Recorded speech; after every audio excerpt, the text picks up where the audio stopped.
Allô Claire? Oui, bonjour Thierry. Ça va? Ça va bien, merci. Et toi? Mais très très bien, je te remercie. Donc écoute, j'ai branché la caméra, comme je te l'avais dit, ça va Oui. pour toi? Problème, je te demande juste 2 minutes parce que j'ai mon petit garçon qui est à côté de moi. Je lui explique ce que je fais et voilà. Pas de soucis, je te remercie. Ça marche.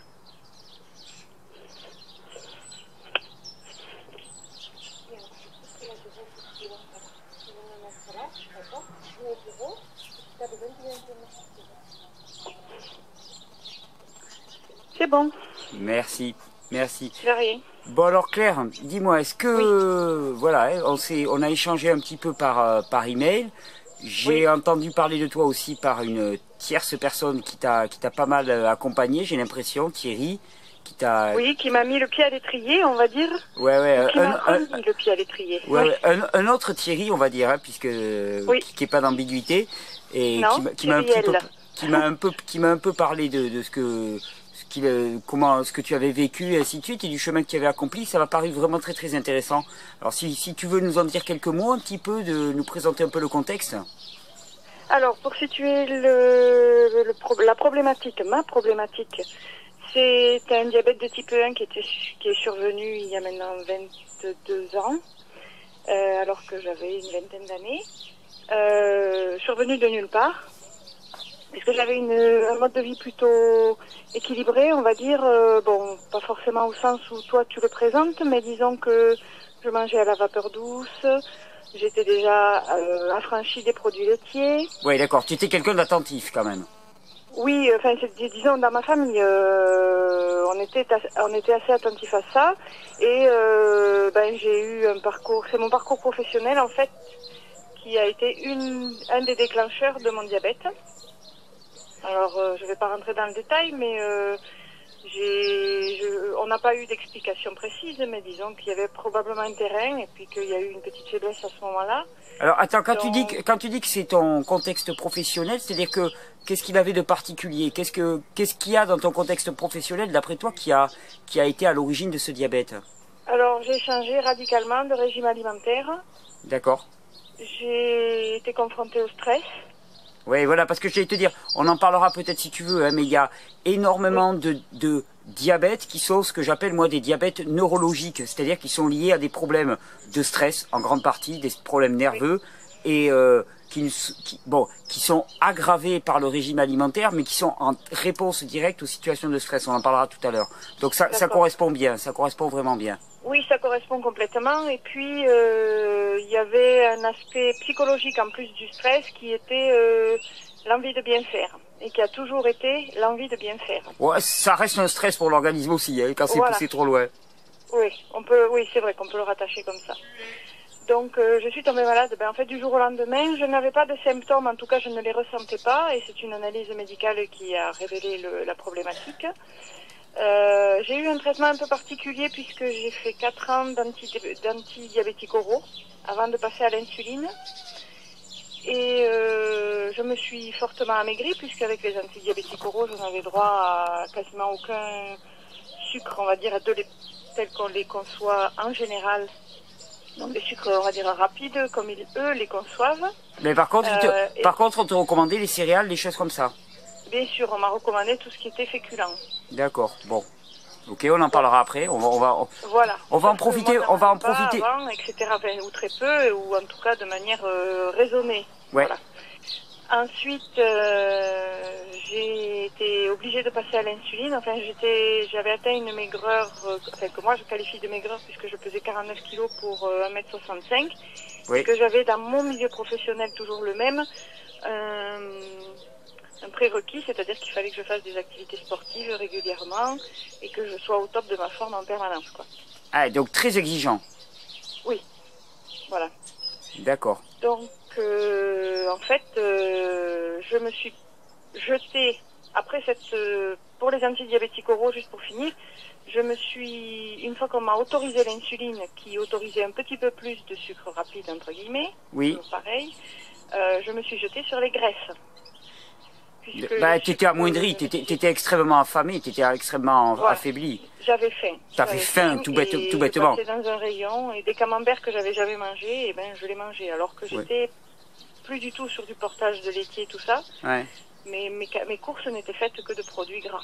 Ouais, mais c'est normal. C'est ce que je dis souvent à des gens. Il y a des gens qui me disent, ah, mais j'ai des compulsions sur les produits gras. Et souvent, je leur dis, mais est-ce que t'as pas perdu du poids récemment? Elle me dit, si, j'ai perdu beaucoup de poids. Mais je dis, mais c'est parce que tu manges pas assez, c'est parce que t'as faim, tout simplement, et que le corps va vers ce qui est le plus concentré, tout simplement. Et qu'est-ce qui est le plus concentré? Mais c'est les graisses. Donc, c'est un besoin légitime. Et il faut, le mieux, c'est d'y répondre. C'est un besoin physiologique pour moi. Ouais, bien sûr. Ah, c'est un besoin qu'on ne m'avait pas expliqué. Donc, si tu veux, je ne maîtrisais rien. D'accord.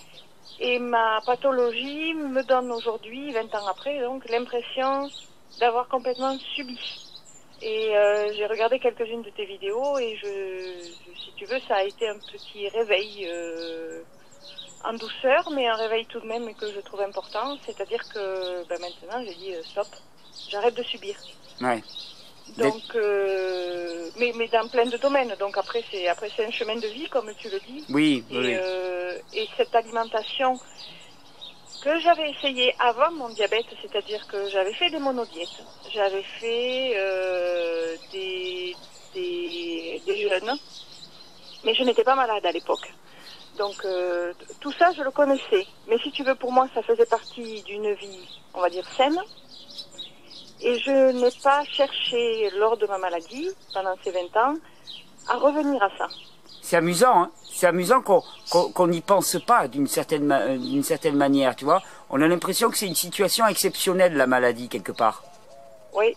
Alors, je n'y pensais pas non plus, parce que ce souci de bien faire dont je te parlais tout à l'heure, c'était le souci de bien faire vis-à-vis de la médecine traditionnelle. D'accord. Donc, j'appliquais à la lettre ce que me disait mon diabétologue. Pour résumer. D'accord. Voilà, donc j'étais complètement automate. Et je n'avais en plus, et je suis arrivée les 2 dernières années à en être au point où la moindre nourriture, on va dire non physiologique, dans ton sens à toi, me donnait des nausées, quoi. D'accord. Et donc tu as vécu pendant 20 ans sous insuline? Oui, et je suis toujours sous insuline. Je suis actuellement traitée par pompe externe. D'accord. Alors que tu avais une pompe interne? Non, je n'ai jamais eu de pompe interne, mais je fonctionnais avec les stylos. D'accord, ok. Et les stylos, j'en étais à 5 injections par jour, donc au bout d'un moment, ça devient pesant aussi. D'accord. Et j'ai eu une envie de grossesse, donc avec mon mari, j'ai décidé de passer à la pompe. Ouais. Puisque c'est quelque chose... Cette pompe externe se rapproche du fonctionnement physiologique normal. Bah, elle prend un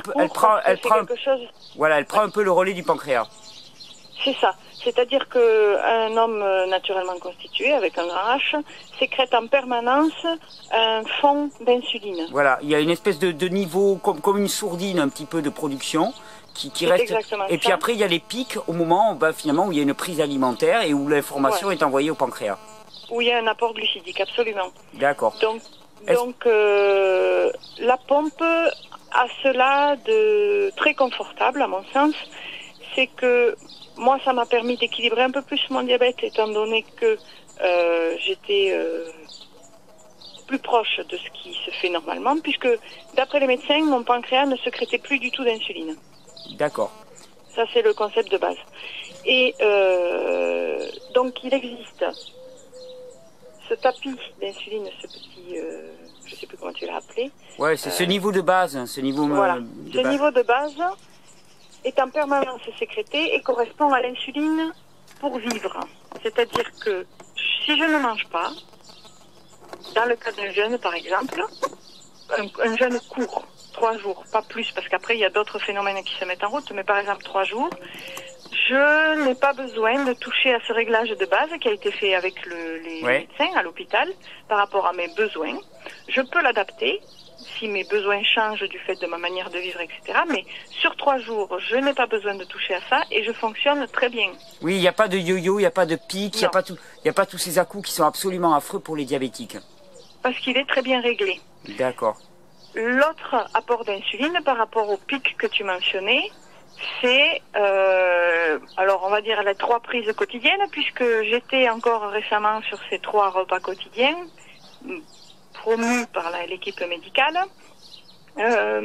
qui correspondent en fait à apporter, en fonction de l'évaluation de l'apport glucidique que j'ai, qui consiste à apporter l'insuline nécessaire pour permettre aux cellules d'absorber ce sucre. D'accord. Et alors, Voilà. maintenant Claire, est-ce que tu peux me dire ce qui a changé récemment et qu'est-ce que ça a apporté un petit peu que le chemin récent qui a été accompli avec ce fameux Thierry. Comment ça s'est passé? Ce fameux Thierry. Le chemin récent date il y a un peu plus de 2 mois et demi. Ouais. Donc Thierry tout simplement m'a parlé de ses jus, de ses fruits. Ouais, on était en lien depuis longtemps. Vitalité. On était en lien depuis longtemps avec Thierry. C'est pour ça qu'il m'a proposé de faire le relais puisque vous étiez proches au niveau professionnel. Hein. C'est ça. Professionnel et local puisqu'on habite dans le même pays. Oui. Donc à l'étranger, je veux dire, puisqu'on n'est pas résident en France pour l'instant. Et donc, il m'a parlé de ça. Et moi, pour moi, si tu veux, cette rencontre avec Thierry que je connaissais d'avant était un peu la lumière au bout du tunnel. Je l'attendais, je savais qu'elle allait arriver, et elle est arrivée. Alors, je l'attendais, c'est un peu passif comme terme, mais c'était un peu ça. Oui, tu savais qu'il y avait quelque chose qui arrivait là. Je savais qu'il y avait quelque chose parce que ça fait 1 an et demi que j'ai des sensations différentes. D'accord. Donc, je me suis mise à... D'abord, j'ai commencé, puisque je n'avais pas de juicer, j'ai commencé à venir aux fruits à la croque, comme je dis, moi. Oui. Donc, j'ai mangé beaucoup plus de fruits. J'avais la possibilité de manger des fruits en quantité et en variété très nombreuses. Oui, tu habites au Qatar, hein? C'est ça. Donc, ce n'était pas bio. Malheureusement. Oui, mais il m'avait posé la question. Il m'avait posé la question, Thierry, parce que ça l'inquiétait aussi. Je lui avais dit, il n'y a aucun problème. L'idéal, c'est le bio, mais ça, il faut bien savoir que ça ne peut pas être un empêchement. C'est-à-dire que si le choix, c'est si on n'a que du non bio, les fruits non bio et les légumes non bio font un effet sur le corps en termes de physiologie qui est extraordinaire. Si c'est du bio, c'est encore mieux. Mais voilà, c'est tout, c'est une échelle, mais il ne faut pas refuser la démarche sous prétexte qu'on n'a pas accès à du bio ou qu'on financièrement on ne peut pas s'en payer. Ça serait une erreur d'après moi. Absolument, absolument. Et ça, bon, c'était important pour moi puisque moi, avant qu'on parte au Qatar, j'étais toujours au plus proche du bio puisque c'était par conviction. Oui, oui, bien sûr. Maintenant, bon, la situation fait qu'on ne peut pas se le permettre, donc voilà. Ceci étant dit, il y a quelques fruits bio, notamment l'hiver, les pommes, les poires, donc... ça, je me jette dessus avec avidité. Donc j'ai commencé avec ces fruits à la croque et puis je me suis aperçue que par rapport à la croque, ça allait déjà mieux. En termes, c'était très léger, mais c'était une espèce justement d'allègement. Je me sentais légère. Alors j'ai pas perdu de poids. J'ai continué à manger un petit peu de cuit et j'étais quand même encore un peu avec du gluten.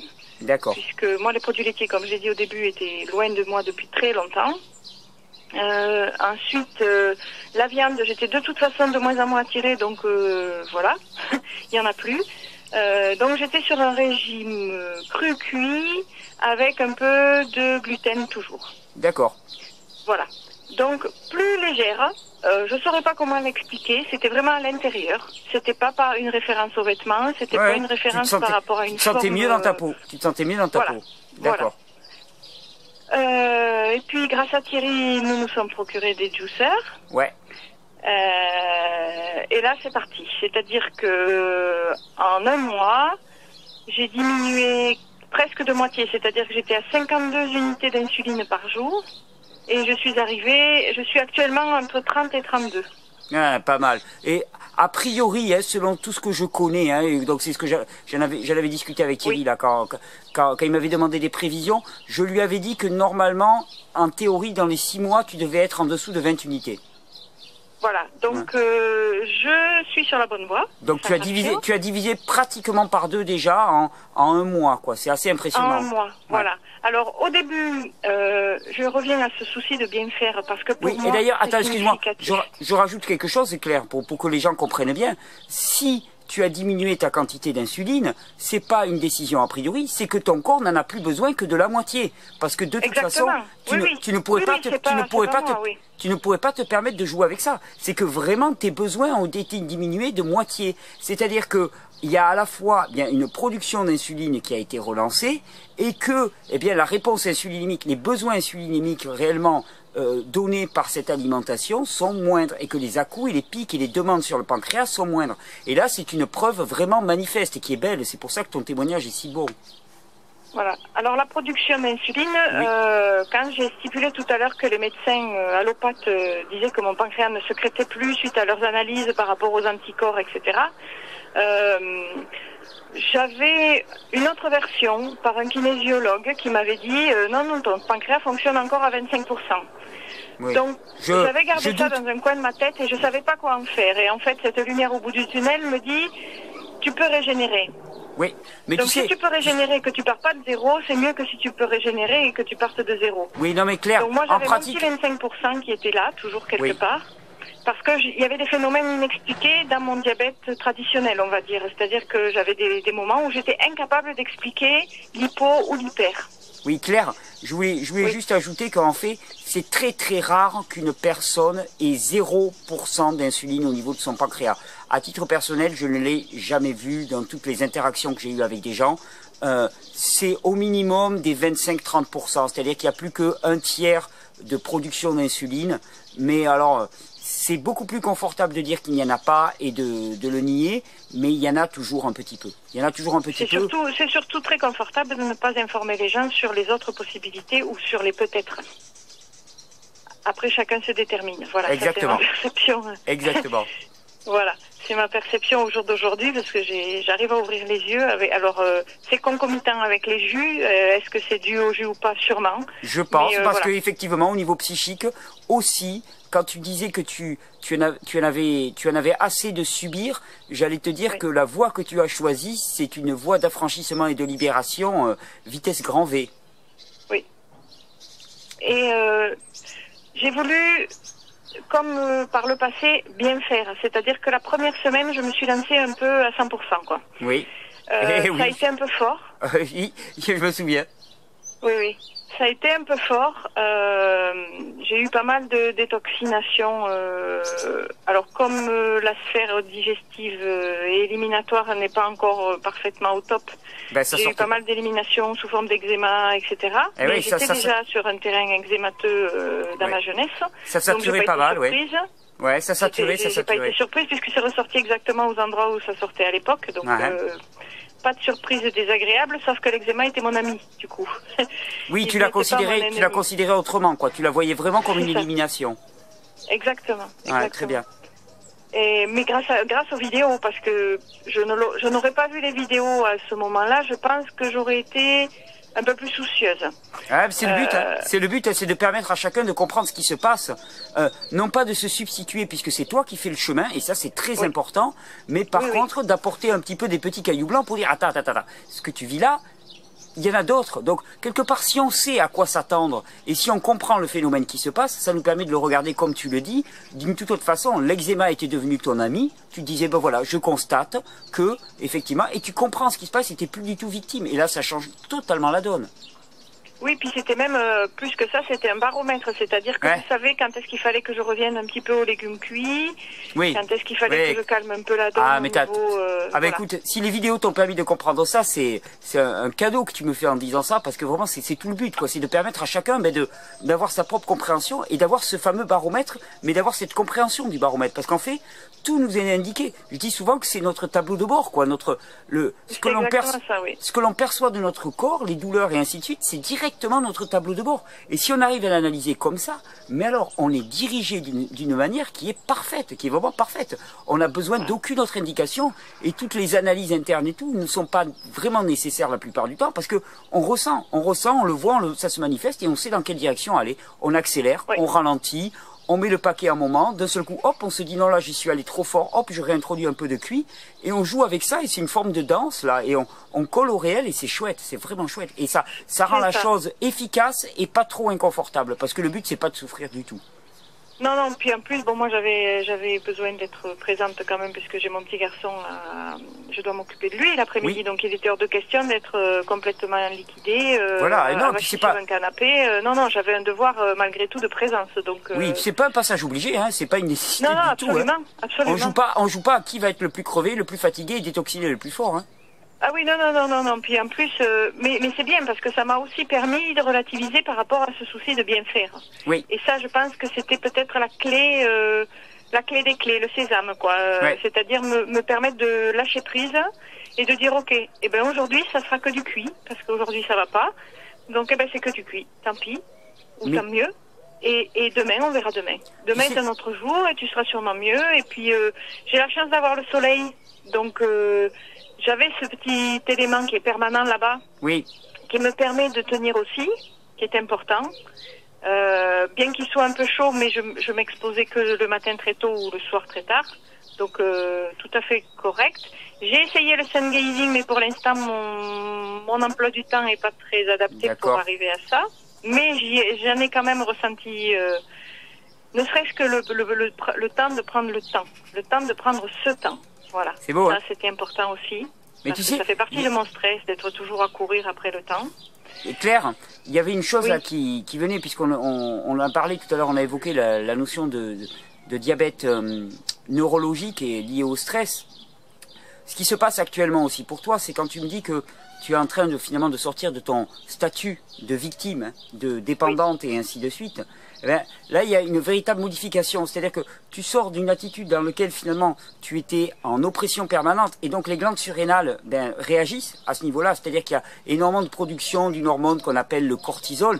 Et le cortisol, cette hormone du stress, elle réalise littéralement une résistance à l'insuline. C'est pour ça que je dis qu'il y a souvent énormément de diabètes qui sont des diabètes surrénaliens. C'est-à-dire qu'on peut tomber dans un état de diabète simplement en étant dans un état de stress. Pourquoi? Parce que on a une production récurrente de cette hormone qui est le cortisol, qui réalise une résistance à l'insuline et qui fait que finalement, on a beau avoir de l'insuline, le corps se comporte comme s'il n'y en avait pas. Et donc, c'est ce qui peut permettre à des médecins de dire finalement, il n'y a plus de production alors qu'il y en a encore parce que de toute façon, elle n'est pas vraiment utilisée, cette insuline. Donc, dès lors qu'on change complètement d'attitude, et ce qui s'est passé, il y a eu une profonde modification en toi, avec une reprise de confiance, eh bien, il y a fort à parier aussi qu'à ce niveau-là, il y a eu quelque chose qui s'est joué, et cette production d'hormones a nettement diminué. Donc, l'insuline que tu produisais déjà, et qui encore a été relancée par l'adoption de régimes de plus en plus physiologiques, son utilisation a été optimisée. Donc tu vois, c'est une espèce de spirale vertueuse. Et c'est important parce que on ramène toujours le diabète à des problèmes, on va dire, alimentaires, mais la dimension psychologique est liée au stress et au rythme de vie est particulièrement importante et de plus en plus importante dans notre mode de vie, je crois. Oui. Je suis entièrement d'accord avec toi. Et puis surtout que... Et je voudrais juste apporter une précision par rapport au cortisol. Je connaissais le cortisol parce que les diabétologues en parlent lors de l'approche du diabète. D'accord. Mais je ne le connaissais pas de la manière dont tu l'as présenté dans les deux vidéos sur le diabète, la 44 et la 45, si je me souviens bien. Oui. Parce que, à aucun moment, en 20 ans de traitement, un médecin ne m'a dit ton déséquilibre de l'insuline, quel qu'il soit, est peut-être dû à un déséquilibre dans la production de ton cortisol. Et pourtant... C'est-à-dire que je connaissais les effets du cortisol sur l'organisme, donc un effet hyperglycémien, pour faire court, mais je n'avais jamais eu l'approche que toi tu présentes et qui pour moi a sonné, encore une fois, comme un cristallin, quoi. C'était vraiment quelque chose de limpide. Et dans ça, je te remercie parce que cette compréhension de la physiologie, moi, je dis alléluia tous les jours parce que c'est cette approche que tu nous permets d'avoir me conforte dans l'idée que il n'y a pas une vérité puisqu'on est tous différents, mais il y a quand même des schémas. Oui, qui eux, par contre, sont stables. Eux sont stables. Qui sont la base. On partage tous quand même une même physiologie et des mêmes besoins à la base. Après, et c'est pour ça qu'après, je ne crois pas à la notion de prescripteur. C'est pour ça que une fois que chacun a compris la physiologie qui est commune, c'est à chacun, à partir de son propre tableau de bord, de son propre ressenti, de se bâtir son propre chemin pour revenir à l'état normal. Mais par contre, on a quelque chose, c'est-à-dire que notre régime alimentaire, il est pour tous le même, on a les mêmes systèmes digestifs, les mêmes systèmes nerveux, on a tout pareil. Donc, une fois qu'on connaît les lois simples et qu'on connaît les implications, eh bien, chacun après le fait tourner ce modèle. chacun le peut décliner. Et effectivement, cette ignorance du côté neurologique lié au stress du diabète, je pense aussi que ça serait trop dangereux parce que ça demanderait à remettre en cause tous nos modes de vie. C'est-à-dire de constater que le mode de production et de travail actuel conduit droit à ce type de trouble. Ouais. Et donc ça serait trop dérangeant, peut-être. C'est une proposition que je fais. Je serais tentée de penser comme toi. Je pense qu'il y a des...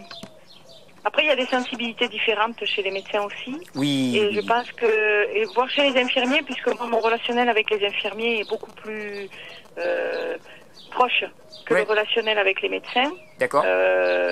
Il y a des gens, je pense, qui sont prêts, qui sont mûrs à entendre ça. Tout à fait. Non mais et d'ailleurs je pense que ça va venir. Et d'ailleurs heureusement que ça va venir parce qu'on a besoin de travailler main dans la main. Je veux dire, il y a des moyens aussi d'investigation ou des moyens thérapeutiques qui sont nécessaires. Et si les deux commencent à travailler main dans la main dans le sens avec, en fait, l'important c'est pas l'outil. L'important, c'est le regard. Est-ce que le regard il est symptomatique ou est-ce que le regard il est global et hygiéniste? S'il est global et hygiéniste, tu peux utiliser l'outil. S'il est symptomatique pour moi, eh bien, il va faire des dégâts. C'est ça la différence, en fait. C'est pas l'outil en lui-même. Non, c'est la synergie de tout ça. C'est le regard. C'est le regard c'est la façon de regarder la chose et de la mettre en, tu vois, de comprendre que le cortisol, il est hyperglycémiant, oui, mais le cortisol, il est en réponse à une situation de stress.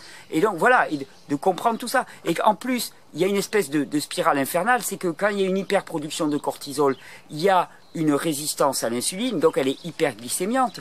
Mais comme ça conduit aussi à un épuisement surrénalien, il y a une fatigue chronique qui s'installe, et quand on est en fatigue chronique, on a besoin de stimulants, donc on va se diriger vers des choses plus sucrées, plus concentrées, et donc moins physiologiques, qui vont elles-mêmes contribuer à l'état de diabète. Donc tu vois, c'est un espèce de cercle vicieux, parce qu'on est sous le règne du cortisol. C'est quelque part, c'est ça.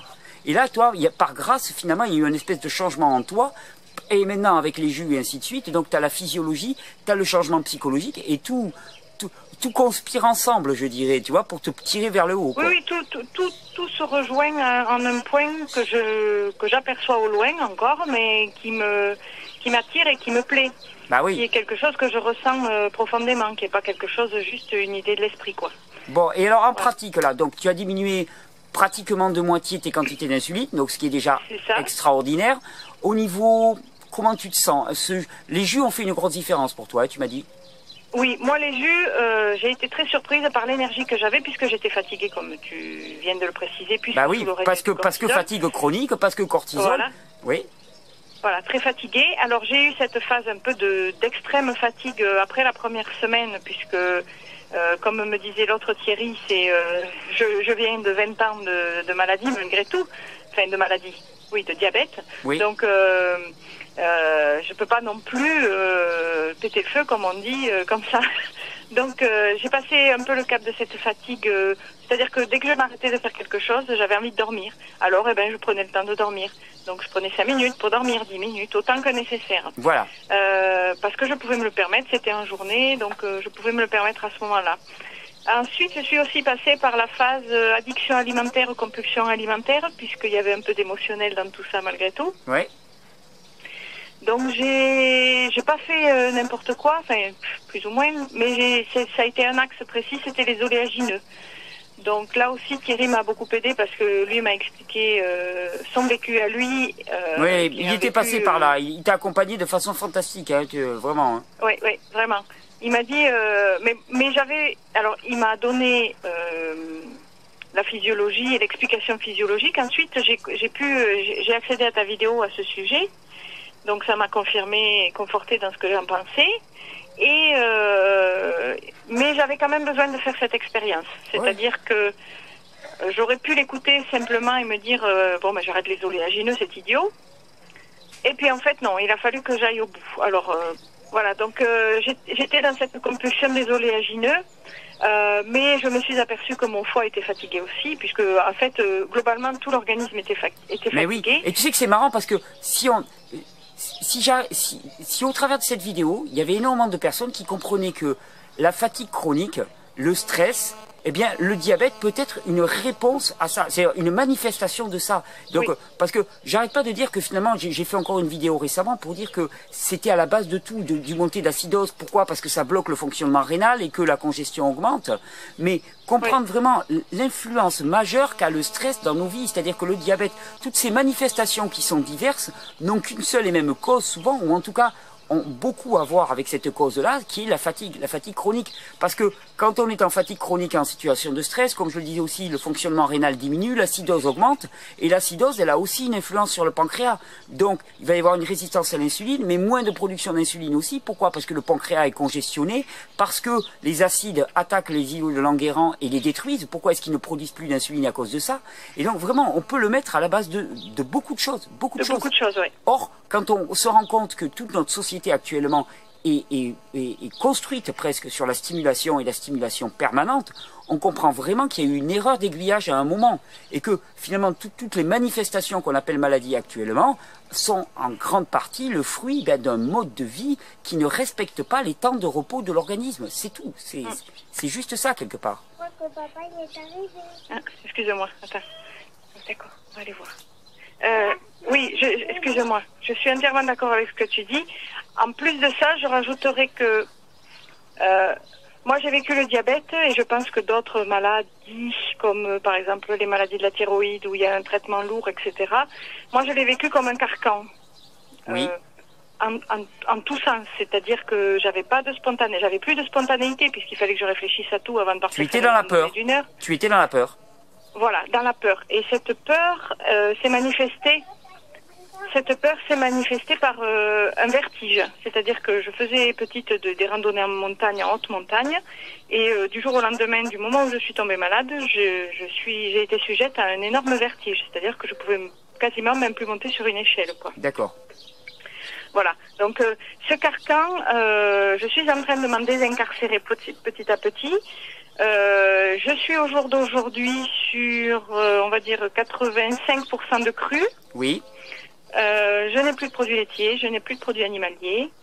J'ai encore un peu de gluten, j'essaie petit à petit. Ça, c'est plus compliqué puisque dans le carcan dont je parlais, la médecine traditionnelle recommande pour des hypoglycémies, puisque c'était ma problématique à moi, de se resucrer, certes avec un sucre dit rapide, mais aussi, si l'hypo est un peu trop forte et selon l'activité qui vient après, avec un peu de féculents. Donc, moi, j'étais sur des biscuits. Les hypoglycémie, alors là, c'est typiquement, les gens qui me parlent d'hypoglycémie, c'est typiquement un problème surrénalien, l'hypoglycémie. Vraiment, directement. C'est un pic de stress, l'hypoglycémie, d'une certaine manière. Souvent, on dit, le manque de sucre crée le stress. Moi, il me semble beaucoup plus souvent qu'un pic de stress crée une surproduction d'adrénaline et de cortisol, qui tous les deux vont vraiment avoir une action finalement hypoglycémiante très très forte, puisque c'est leur but. Et donc, là encore, on inverse les choses. C'est-à-dire, on dit, il y a une hypoglycémie, il y a un stress. Non, il y a un stress et il y a une hypoglycémie, parce qu'il y a production d'hormones de stress qui sont hypoglycémiantes. C'est dans ce sens-là que ça se passe. Juste pour revenir sur ce que tu expliques là, l'adrénaline et le cortisol bloquent l'action de l'insuline, donc sont d'abord hyperglycémiants, et si le pancréas fonctionne, il compense avec l'insuline, d'où une hypoglycémie. Tout à fait. C'est juste pour redonner les étapes, parce que c'est vrai que, voilà, quelquefois dans la compréhension, c'est parfois un peu compliqué pour les gens qui ne baignent pas dedans. Voilà. Après, je suis en vacances ici, donc en France. Je suis sur un rythme un peu différent du Qatar. Oui. J'ai encore un peu de mal à retrouver le rythme que j'avais juste en quittant le Qatar, c'est-à-dire beaucoup de jus, beaucoup de fruits, beaucoup de légumes. Ça y est, là, on a reçu le juicer, donc puisqu'on n'en avait pas ici. Donc, on est parti là-dessus avec mon mari et mon fils qui se mettent avec moi. Excellent. Et ça, c'est très important pour moi parce que toute seule, je peux pas faire. J'y arrive pas. Donc, on est. Puis tu sais, Claire, oui. Si ça te fait du bien à toi alors que tu avais un trouble, il faut bien savoir que ça fait du bien à tout le monde. Ah mais complètement, c'est pour ça que je suis absolument pro. Oui. Il n'y a pas que les gens, entre guillemets, malades, qui bénéficient de revenir à des conditions normales. Hein. Ce qui serait bien, c'est que les gens, entre guillemets, bien portants, c'est-à-dire des gens qui, pour l'instant, ne manifestent pas encore grand-chose, comprennent que c'est tout leur intérêt et que même ça serait mieux de s'y prendre avant, comme ça, eh ben, ça veut dire juste qu'il y a moins de congestion, il y aura moins de boulot et ça sera beaucoup plus facile. On évite les désagréments, voilà. Exactement. Absolument. Exactement. Et donc, là, on est en train de reprendre le bon chemin, petit à petit. Super. Et j'envisage, je pense, d'ici la fin de juillet, d'essayer une monodiète. Alors, j'hésite encore entre la banane et le melon, puisque la banane m'écoeure un petit peu en ce moment. Ah, le melon, en termes d'odeur, c'est l'odeur qui me dérange. Alors, si tu veux choisir un aliment pour une monodiète, il y a une règle absolue. Il faut le faire au parfum et au plaisir. Parce que si tu veux faire une monodiète, ça veut dire que c'est quelque chose avec lequel tu vas cheminer pendant quelques jours. Et il s'agit vraiment que ce soit quelque chose avec lequel tu te régales vraiment. Alors, le melon est une bonne option. C'est très nettoyant, le melon. Alors, c'est très régénérant pour la sphère rénale et surrénalienne. C'est très, très nettoyant. Donc, ça peut un petit peu secouer. C'est pas grave si tu es en vacances, donc c'est très, très bien, mais que tu le saches. D'accord. Mais surtout, je prends en compte cet événement, ouais. Voilà, mais ne fais pas ça au mental. C'est-à-dire, à la limite, tu vois. J'ai dit que de toute façon, il fallait que je déconnecte. Voilà. Dans les jours qui précèdent, tu t'achètes plusieurs différents fruits et puis tu les sens. Tu essaies de voir celui qui vraiment te fait le plus rêver, celui qui te procure le plus de plaisir. Et ça sera celui-là le bon. Fais confiance en ton corps. Si c'est des nectarines, si c'est des pêches, tout sera bon. Si la banane t'écoeure, il s'agit surtout pas de faire une monodiète à la banane, c'est pas adapté. C'est pas possible. Absolument. Donc, c'est pas possible. Je pense que je vais faire comme tu me suggères. J'avais pas pensé comme ça, mais effectivement. Tu te fais une corbeille de fruits et puis tu testes. Tu testes et tu essaies de voir lequel, déjà l'odeur tu testes. Tu essaies de voir lequel à l'odeur vraiment t'attire le plus. Et puis après tu le goûtes. Et puis si c'est celui-là, tu te dis ok, c'est bon, je suis parti là-dessus. Ils seront tous bons. En été, c'est vrai que spontanément, on ira plus vers des fruits juteux, les choses comme ça. Peut-être que la monodiète de banane en été, il faut voir selon les individus. Si tu en avais besoin, la banane serait agréable. Là, le fait oui, voilà. Là, le fait qu'elle s'impose pas, tu laisses tomber. Laisse tomber et oui, tout à fait. Une monodiète peut être vraiment très intéressante. Oui, parce que je voulais pas passer aux jeunes tout de suite, parce que ces expériences de mon passé m'attirent. D'autant plus que j'en ai entendu parler dans tes vidéos notamment. Oui. Plus d'autres vidéos alentour, notamment sur un film dont tu as parlé dans tes 2 vidéos sur le diabète, guérir le diabète en 30 jours aux États-Unis, là. Tout à fait, du docteur Cousins. Qui concernait plus le diabète de type 2, mais où il est quand même mentionné un peu le diabète de type 1 dans certaines exceptions. Et donc je me sens pas de faire le jeûne tout de suite, peut-être au mois d'août, je sais pas comment, ça va dépendre comment se passe la diète. Tu verras, ne calcule pas, tu verras. Une fois qu'on commence à se lancer dans ce genre d'expérience, à explorer ça, et à se rendre compte que finalement, tu vois, moi par exemple, là je fais la vidéo, là ça fait 3 jours que je suis en quasi-jeûne à l'eau. J'ai quasiment rien consommé. Et ça s'est imposé à moi, c'est comme ça, c'est venu comme ça, et tu vois, on chemine et on calcule pas trop. Essayer de désintellectualiser tout ça et vraiment faire ça au ressenti, tu vois. Il y a des jours où tu as besoin de plus manger. Puis tu sais, c'est même pas quelque chose de blanc ou de noir. C'est-à-dire, tu te dis, je me lance dans une monodiète. Et puis il y a des jours, tu vas te rendre compte que, imaginons que tu manges des melons, hein. Mais tu as des jours, pour être bien, il va falloir que tu en manges 5, 6, 7, j'en sais rien. Et puis il y a des jours, tu vas en manger un demi-melon à midi, un quart de melon le soir, et tu seras bien. Et puis des jours, ça sera moins, et puis des jours, ça sera plus, tu vois. Et tu vas... L'important, c'est surtout enlever le mental. Parce que le mental, il fonctionne sur la peur, sur la crainte, sur l'appréhension. Et puis, vraiment, laisser faire. Et puis on sent, en fonction de l'état émotionnel, on sent ce qui vient. Il y a une chose que je vais rajouter aussi par rapport à ce que tu viens de préciser. Depuis que je carbure au jus, on va dire... les 3 prises alimentaires recommandées par les médecins me paraissent déplacées ou inadaptées. Elles me le paraissent aussi. Que le petit déjeuner du matin, je ne petit déjeune plus le matin quand je me réveille, par exemple. Et tu as tout intérêt à ne pas le faire. Non, oui, je l'ai bien compris en regardant tes vidéos.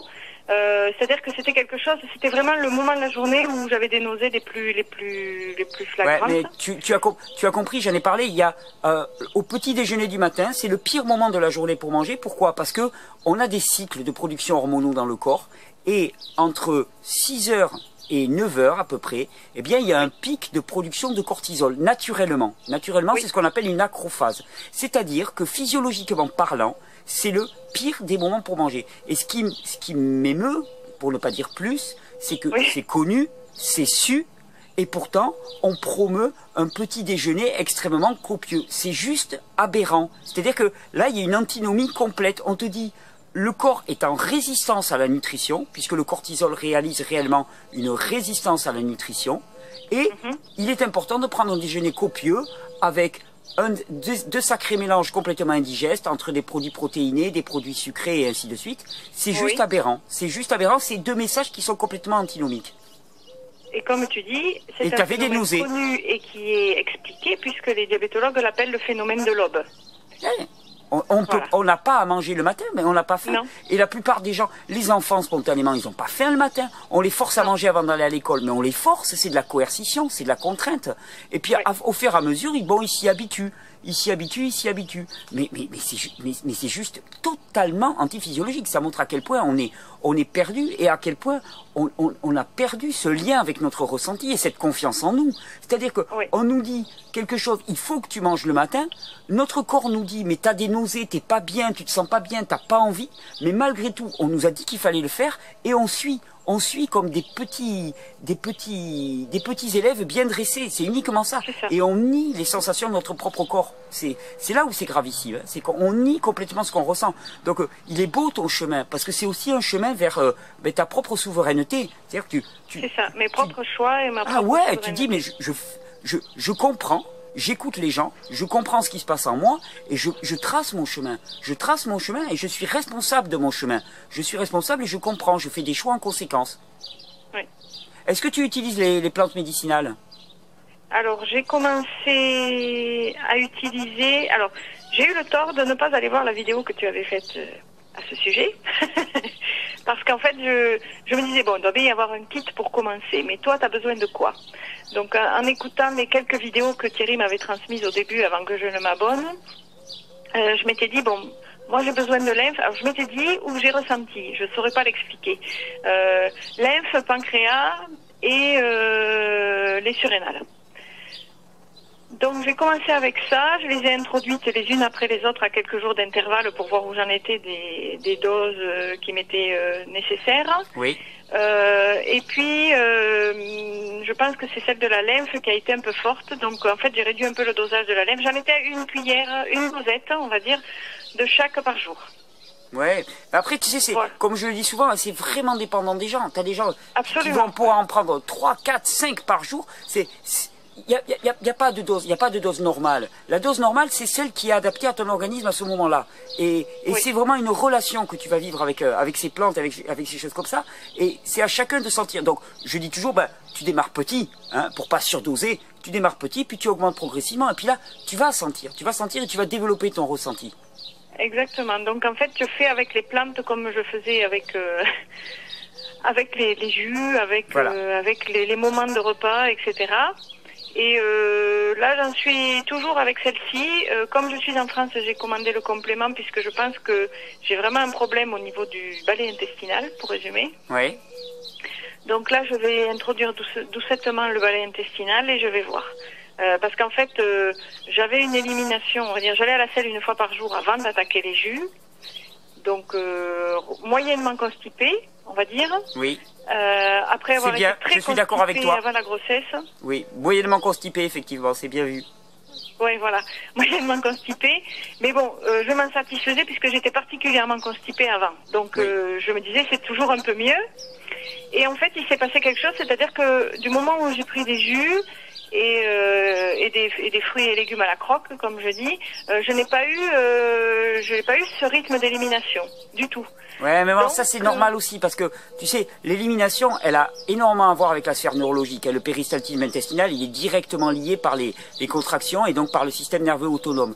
Et quand tu amènes de tels mouvements dans ton alimentation, souvent les gens me disent mais d'un seul coup je vais plus à la selle ou des choses comme ça. C'est fréquent. Il y a un temps de perturbation. Il y a réellement un temps de perturbation. Il faut que l'organisme retrouve un chemin. Ah ouais, il est perdu. Il a plus ses repères. Il a plus du tout ses repères. Ouais, donc on a eu cette petite coupure là. Donc on parlait donc de la dimension du balai intestinal et des selles.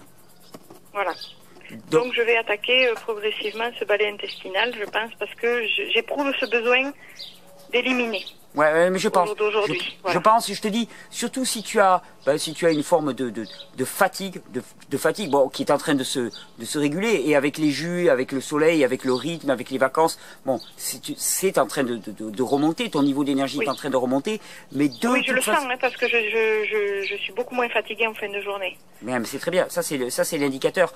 Mais de toute façon, je veux dire, effectivement, tu vas y gagner à éliminer à ce niveau-là, je pense, vraiment. Parce que, je te dis, cette dimension de la fatigue, du stress, de l'épuisement, elle est très très importante dans cette manifestation qu'est le diabète, qui n'est qu'une autre manifestation, qui n'est qu'une autre déclinaison.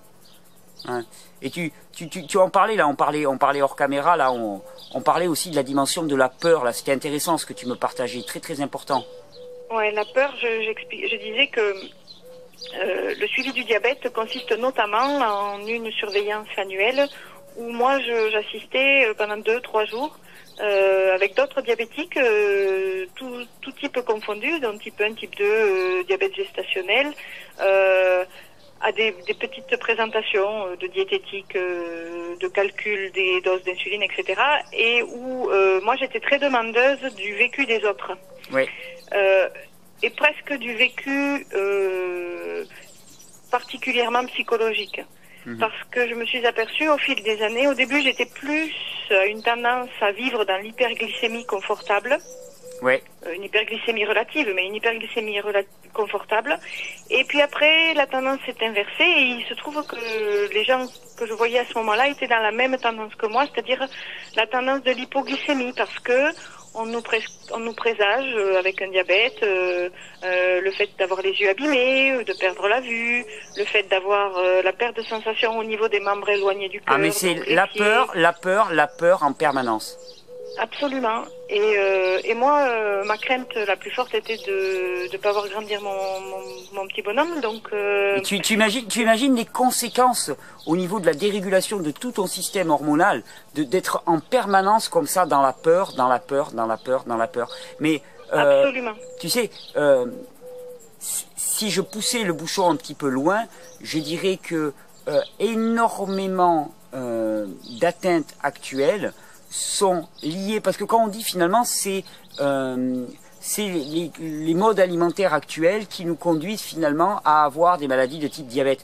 Mais je dis les modes alimentaires actuels, ce sont des modes alimentaires hyper stimulants en réponse à l'épuisement qu'on a déjà. Donc tu vois, quelque part, même le mode alimentaire, il est lié à cet épuisement, à ce stress, à cette peur qui nous envahit, peur de perdre son travail, peur de perdre son travail, peur de ne pas être à l'heure, peur de ne pas voir grandir son enfant, peur de tomber malade, parce que maintenant, à la fois il y a des discours complètement antinomiques, c'est-à-dire qu'on nous montre un mode de vie dans lequel c'est je prends tout ce que je veux et je mange n'importe quoi et je fais ce que je veux, de toute façon c'est tout de suite, et puis en même temps dans tous les magazines, on nous parle de toutes les atteintes, cancer, Parkinson, maladie d'Alzheimer, diabète, en nous disant que ce sont des maladies croissantes, et donc on est tiraillé entre les deux, et en fait quelque part la peur elle nous maintient complètement dans la paralysie, et cette paralysie c'est le pire, tu vois, l'inhibition de l'action quand on peut pas agir, et quand toi là tu reprends un petit peu la direction de ta vie, tu dis voilà je suis responsable de ma vie,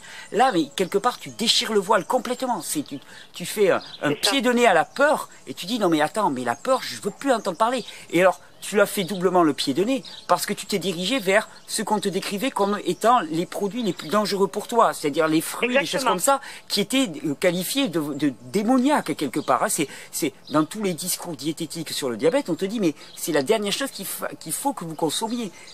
Et toi, tu t'es dirigé, c'est-à-dire que quelque part, tu as dit non mais attendez, j'ai ma compréhension, j'ai vraiment ma compréhension, et donc tu as repris ton autorité. Tu as dit non mais attendez, ça ne marche pas, j'ai ma compréhension, et moi cette expérience, je veux aller la faire. Et cette expérience, puisque tu as cru, eh bien, tu l'as mise en action et tu as vu que ça marchait. Tu as vu que ça marchait même. Absolument. C'est-à-dire que je suis sortie de l'aliénation dans laquelle j'étais. Et voilà. Mais tu as déchiré le voile. Moi, c'est ce que j'appelle déchirer le voile. J'utilise souvent les images comme ça. C'est prendre la petite pilule blanche dans Matrix pour dire voilà, j'ai envie de connaître la vérité. J'ai envie de sortir de mon statut de victime, hein, de dépendant et dans lequel je suis soumis à une espèce d'inéluctabilité, et je sors de ça. Donc c'est vraiment ce chemin chemin-là qui est beau, qui est vraiment beau. Et alors après, la manifestation qui se traduit dans ton corps par finalement une diminution des besoins d'insuline et tout, elle va de soi, elle en découle. Mais ce qui est plus beau pour moi, c'est ce qui se passe au niveau profond, on va dire quelque part. Oui, mais et d'ailleurs, à la limite, c'est ma main courante. C'est le profond. Oui, parce que quand tu dis que j'ai fait le choix de revenir à quelque chose qui, pour les médecins très allopathes, on va dire, est complètement antinomique avec le diabète, c'est-à-dire les fruits, le fructose qu'ils contiennent, si je me suis écoutée une fois dans ma vie, c'était bien pour ça. Ah oui, non, c'était le pas de la foi là, d'une certaine manière, hein, parce que ça allait à l'encontre. Me tendaient les bras et me disaient mange-moi quoi. Voilà. Ouais, mais c'est pour ça que je fais autant de vidéos, parce que je sais que le matraquage dans l'autre sens, il est terrible. Et le matraquage sur le fructose, tu parles du fructose, mais des articles sur le fructose, des gens qui me transmettent des articles sur le fructose, c'est tous les jours. Tous les jours, tous les jours, le danger avec le fructose. Alors, j'ai arrêté de dire aux gens, non mais les articles qu'on vous balance, tous les essais, ils ont été faits avec du sirop de maïs concentré. Hein, et on nous prévient qu'il y a tous les dangers à manger du fructose. Et les articles en déduisent, non mais il faut surtout pas manger de fruits. Et je dis, non mais attendez, si on était une civilisation qui mangeait du fruit, on pourrait en parler. Mais personne ne mange de fruits dans notre civilisation. On est une civilisation qui boit des sodas. L'étude n'est pas viable. Mais l'étude n'est pas viable. C'est fallacieux au possible. Mais j'en reçois tous les jours pour te dire le bombardage. Et je comprends que les gens me l'envoient. Ils sont perturbés. Ils se posent des questions. Et donc, ils veulent avoir ma réponse. Donc, cette vidéo-là, elle sera encore bien pour dire, non mais attendez, regardez, hein, on nous apprend à diaboliser ces fameux sucres, ce fameux fructose, et regardez ce que ça fait. Une personne qui devrait en avoir peur le plus possible, eh bien, elle a eu sa compréhension, elle a fait le chemin, et elle a vu. Et alors là, avec un diabétique, on le voit d'autant plus. Et un diabétique de type 1, on me demandait des témoignages sur le diabète de type 1, ben en voilà un. Des diabétiques de type 1, eux, ils peuvent pas se permettre de jouer avec ça. Je veux dire, ça paraît... C'est pour ça qu'autant sont entravés quelque part, parce qu'ils se disent, non mais attends, il faut pas que je prenne de risques. Moi, les gens, quand je leur dis, mais tu peux basculer sur du fruit et des jus, ils me disent, non mais attends, je peux pas prendre de risques. Mais je dis, mais... tu prends pas de risque, mais je comprends que pour eux ça soit aussi anxiogène. Oui, parce que ça a été très stigmatisé par les médecins. Mais bien sûr, on t'a mis une pression, on a créé la peur. Donc c'est très anxiogène ce que je dis. Donc ton témoignage, Claire, il va être certainement extrêmement libérateur pour énormément de monde. C'est pour ça que c'est un beau témoignage, c'est un grand témoignage. On prend le temps et je te remercie d'offrir ce temps parce que il est primordial. Je te remercie parce que tu me donnes la possibilité de faire avancer les choses pour bien sûr. Qui sont prêts, quoi. Ah mais oui, complètement, et de passer le flambeau, parce que là, toi aussi, il y a Thierry qui a donné énormément pour te soutenir, et je suis très ému de la démarche qu'il a fait pour te soutenir.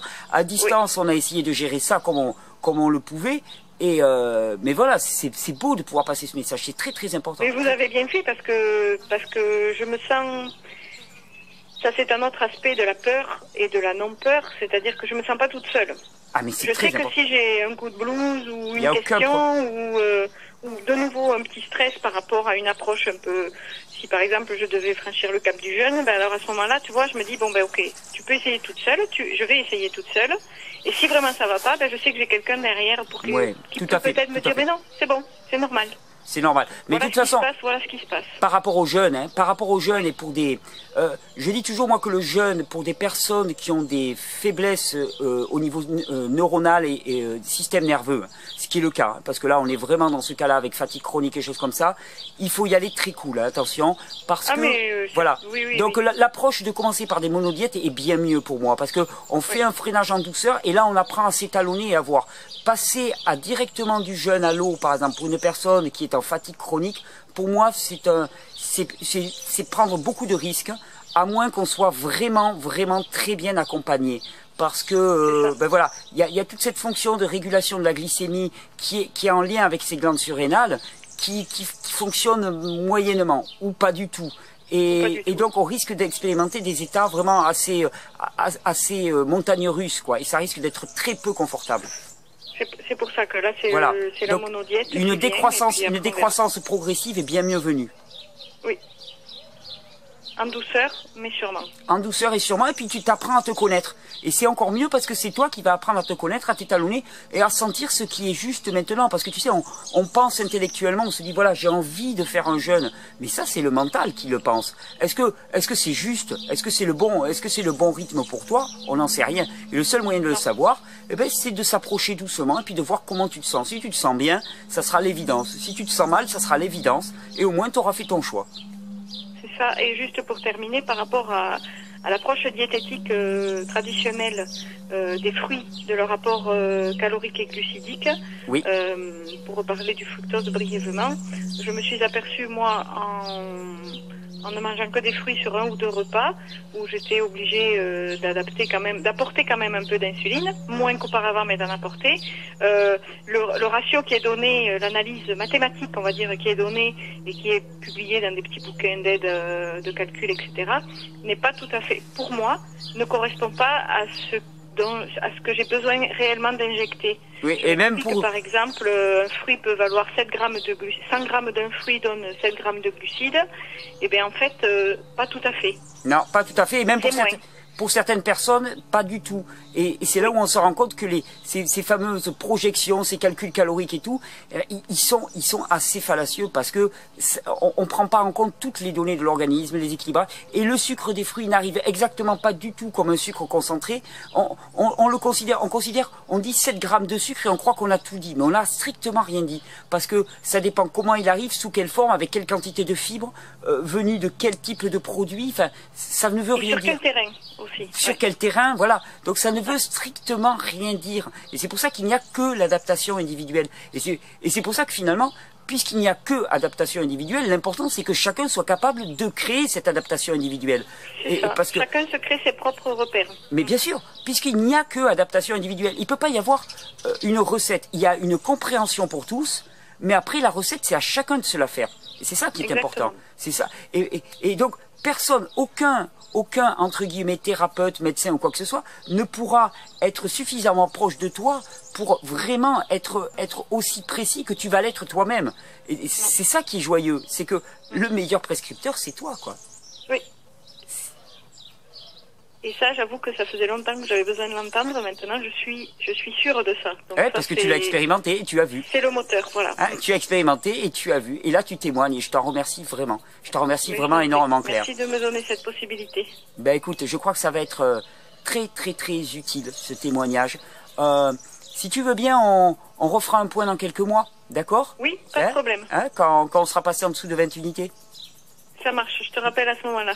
Et puis je t'enverrai peut-être si je dois passer à faire une monodiète, je ferai un petit résumé de la monodiète. Tout à fait, un petit journal, un petit résumé, ça m'intéresserait bien. Ou on peut très bien aussi prévoir un petit échange enregistré comme ça au sortir de cette expérience. Je pense que ça va intéresser énormément de monde, surtout que je te remercie parce que je te dis, c'était très clair, très structuré et je pense que ça va être très très inspirant comme échange. Je te remercie. Pas de souci. Je te souhaite une très belle journée, je te souhaite de très très bons fruits. Merci. Belle journée à vous. C'est le meilleur moment pour les fruits. Yes. Ciao, ciao. Belle journée. Bye. Au revoir. Vous vouliez un témoignage? Je crois qu'en voilà un.